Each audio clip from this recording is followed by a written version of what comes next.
Cabinet officials testify on Capitol Hill all the time. It's typically mundane and typically forgettable. But what it is, the quote-unquote beleaguered Jeff Sessions facing questions about whether he lied to Congress about, of course, Russia and the Trump campaign. Mundane and forgettable, it is not. The panel now. With me tonight, Caitlin Huey-Burns, national political reporter at Real Clear Politics. Nan Hayworth, former Republican member of Congress and a member of the board of directors for the Independent Women's Forum. Susan Del Percio is a Republican strategist, and Bill Press is the host of the, guess it, the Bill Press Show. Because his name's so great, he's got to say it twice.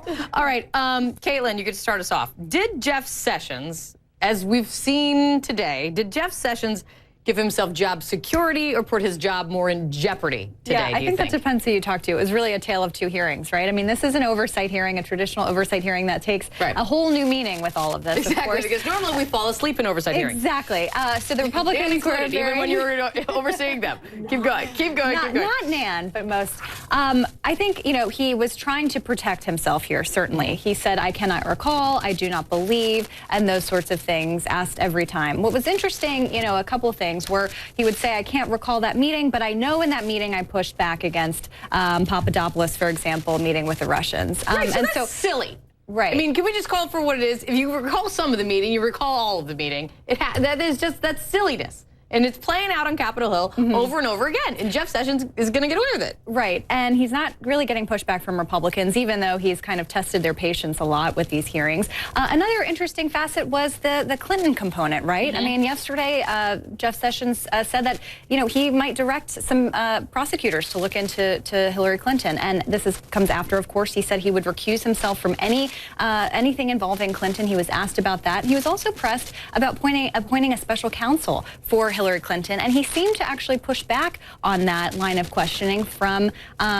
Jim Jordan, congressman from Ohio. So that was kind of interesting, too. So Democrats could maybe take that away. Well, special prosecutors, beware. Beware all over the place. They're going to be the most in-demand profession in Washington right now. It says what? Yes, it's a mess. Susan, Sessions says he didn't lie before. He says he's not lying now. Did he clear up the contradictions about his past statements, though? On the most basic, just give me your take. No, he didn't. And it's just what we were just saying before. It seems kind of, how can you say, I don't recall, but I know this didn't happen at a meeting I don't recall. So, but at the end of the day, he was playing for an audience of one as much of the... You think so? Yes, as much as this administration does. It is playing to the president, and he wanted to... And he was also doing, I should say, two things. Playing to the president and do no harm. He really, while he may have not looked in an ideal way, come across in an ideal way, he didn't do any real harm to himself or the department for that matter. Nan, can Sessions say that he said, I never changed my story? Yeah. Says he never lied. Can he really say that now? Well, if you look at what Papadopoulos and Page actually said about whatever they did say to Jeff Sessions regarding Russia, Papadopoulos in March of 2016 floated the thought about now, and who knows how aggressively he floated it. Oh, we should have the president meet with Putin. Enough that Jeff Sessions had to bat it down in that meeting. But it would be the sort of thing that one would bat down pro forma, most likely, in fairness to him. Point. That's something, if you hear, oh, go to Russia. Right. No, like, it doesn't matter who's asking. You would just say, no, that's a really bad idea. Exactly, you know, in the midst of everything else he's doing. In fairness, he's Jeff Sessions. He's a busy senator. I mean, I'm not making excuses for people's recall or not, but it could have very well been a non-event. It's like, right, exactly, get out of here, no. And the other guy, Page, said that in July, while they were walking out of a dinner at the Capitol Hill Club, he mentioned that he had an upcoming trip and he was going to be talking with some Russian official, and which apparently left no particular impression on Sessions. Well, and Jeff Sessions, this is the impression that Jeff Sessions was trying to leave. But these are the two things I hear, though. This is a campaign that was chaotic. It was absolute chaos. Jeff Sessions said that today. But they also say at the same time, but you got to trust me what I'm saying now. So these things conflict. These things don't jive.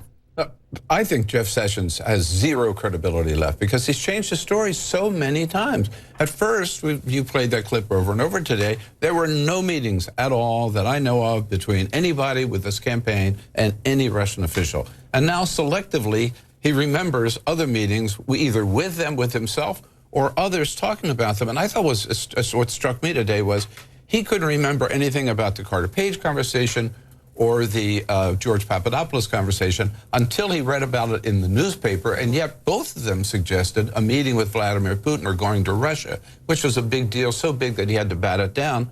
And then they asked him about the meeting, which he originally forgot, with Ambassador Kislyak in his office, and he talked about how they talked about the Ukraine and this and this and a big argument. So my only thing on this one is selective amnesia. Well, I love to have that. I'll take that any day of the week. I love selective amnesia. But here's the thing here's my big issue with this, is that these were not this was not a pop quiz. These were not surprise questions. From confirmation hearing to the two in between, and then now the fourth time that he's before Congress, the members of Congress has given him a heads up that they are going to ask him these questions. So the fact that he can't remember it at all, and then now he does, but then also tells us, you can't actually expect me to remember a meeting from 18 months ago.